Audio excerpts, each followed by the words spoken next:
Assalamualaikum warahmatullahi wabarakatuh. Alhamdulillahirrabbilalamin. Wabihi nasta'in wa ala umuri dunya waddin. Wassalatu wassalamu ala asyrafil anbiya'i wal mursalin Sayyidina wa maulana Muhammadin wa ala alihi wa sahbihi ajma'in, amma ba'd.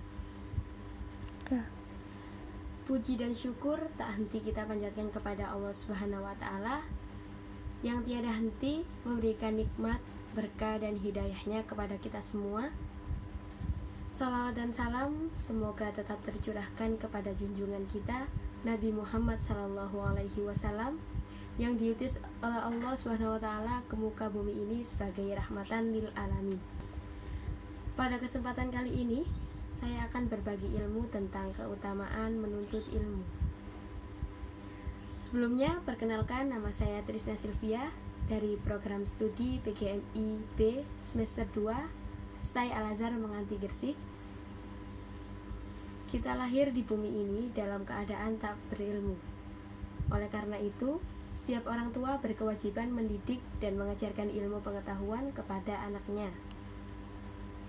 Karena manusia lahir ke dunia dalam keadaan tak berilmu, maka Allah Subhanahu wa Ta'ala memerintahkan kepada semua manusia, terutama umat Islam, untuk belajar atau menuntut ilmu sebagai bekal untuk menjalani hidup.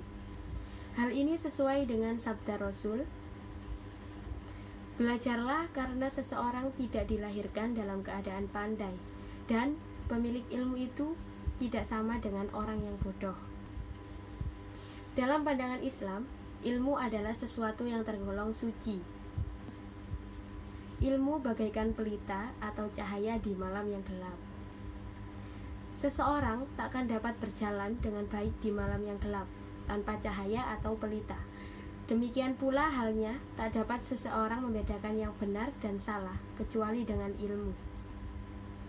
Mengenai perintah menuntut ilmu, Allah Subhanahu wa Ta'ala memerintahkan secara tersirat dalam wahyu yang pertama diturunkan kepada Nabi Muhammad SAW, yaitu Quran Surat Al-Alaq ayat 1-5. Yang pertama, bacalah dengan menyebut nama Tuhanmu yang menciptakan. Yang kedua, Dia telah menciptakan manusia dari segumpal darah. Yang ketiga, bacalah, dan Tuhanmu lah yang maha pemurah. Yang keempat, yang mengajar manusia dengan perantara kalam. Yang terakhir atau yang kelima, Dia mengajar kepada manusia apa yang tidak diketahuinya. Wahyu pertama ini sebagai tanda pengangkatan Muhammad menjadi utusan Allah, memerintahkan Iqra, yang berarti bacalah. Meski tak secara langsung mengatakan belajarlah, namun perintah Allah dalam ayat ini untuk membaca adalah perintah tersirat kepada manusia untuk belajar. Membaca yang dimaksud di sini tak sekadar membaca buku atau materi pelajaran, tetapi juga bermakna sebagai perintah untuk membaca dan memahami tanda-tanda kebesaran Allah. Tidaklah kita sadari bahwa wahyu pertama ini yang memerintahkan untuk membaca mengandung makna yang luas tentang pentingnya belajar? Allah tidak menurunkan wahyu pertama berupa perintah untuk sholat, puasa, sedekah, zakat, dan sebagainya.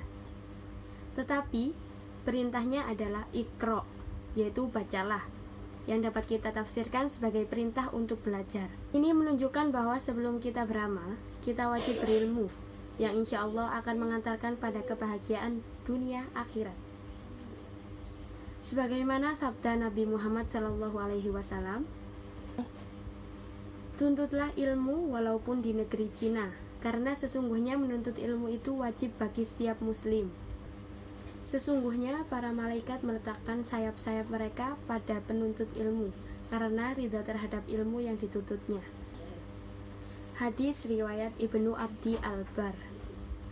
Dari ayat dan hadis di atas dapat disimpulkan bahwa hukum menuntut ilmu pada dasarnya adalah wajib atau fardu. Ada yang hukumnya fardu ain seperti menuntut ilmu agama, terutama yang berkaitan dengan ibadah kepada Allah seperti cara berwudu, sholat, dan sebagainya. Allah mewajibkan manusia menuntut ilmu bukan tanpa sebab.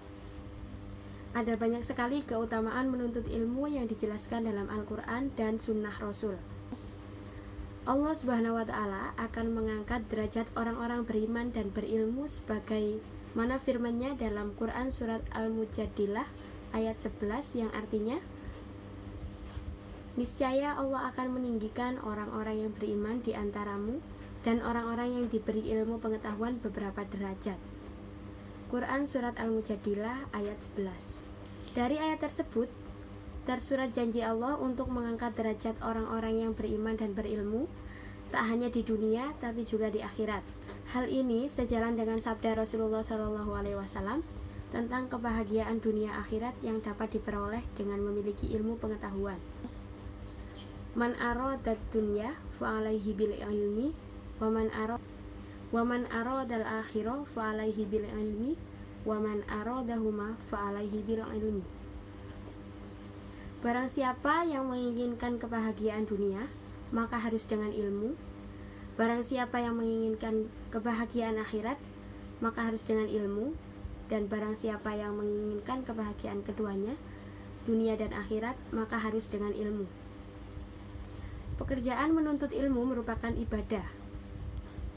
Orang yang menuntut ilmu akan diberikan pahala yang sangat besar dan dimudahkan baginya jalan menuju surga. Rasulullah SAW bersabda, barang siapa yang menempuh suatu jalan untuk menuntut ilmu, niscaya Allah akan memudahkan baginya jalan ke surga. Hadis riwayat Muslim. Satu hal lagi yang harus diketahui bahwa orang yang berilmu memiliki pendirian yang teguh, tidak mudah terombang-ambing, serta tidak mudah tergoda oleh bujukan setan. Bahkan dalam sabdanya Rasulullah SAW menyebutkan bahwa seorang yang berilmu atau alim lebih sulit digoda oleh setan daripada 1000 ahli ibadah yang tidak berilmu. Yang harus kita ingat adalah ilmu yang dimiliki hendaknya tidak membuat kita tinggi hati dan merasa lebih hebat dari orang lain. Niat menuntut ilmu hendaknya didasari keikhlasan karena Allah Subhanahu wa Ta'ala. Orang yang menuntut ilmu dengan niat untuk membanggakan di hadapan manusia diancam akan dimasukkan ke dalam neraka. Sabda Rasul yang artinya, janganlah kalian menuntut ilmu untuk membanggakan terhadap para ulama dan untuk diperdebatkan di kalangan orang-orang bodoh dan buruk perangainya. Jangan pula menuntut ilmu untuk penampilan dalam majelis atau pertemuan atau rapat, dan untuk menarik perhatian orang-orang kepadamu. Barang siapa seperti itu, maka baginya neraka. Hadis riwayat Tirmizi dan Ibnu Majah. Jangan pernah berhenti belajar hal-hal bermanfaat selama kita masih diberi kesempatan oleh Allah dengan niat ikhlas karena Allah. Mudah-mudahan kita semua memperoleh keutamaan menuntut ilmu seperti yang dijanjikan oleh Allah dan Rasul-Nya. Amin. Demikian yang bisa saya sampaikan, mudah-mudahan bermanfaat. Kurang lebihnya saya mohon maaf yang sebesar-besarnya. Terima kasih. Wassalamualaikum warahmatullahi wabarakatuh.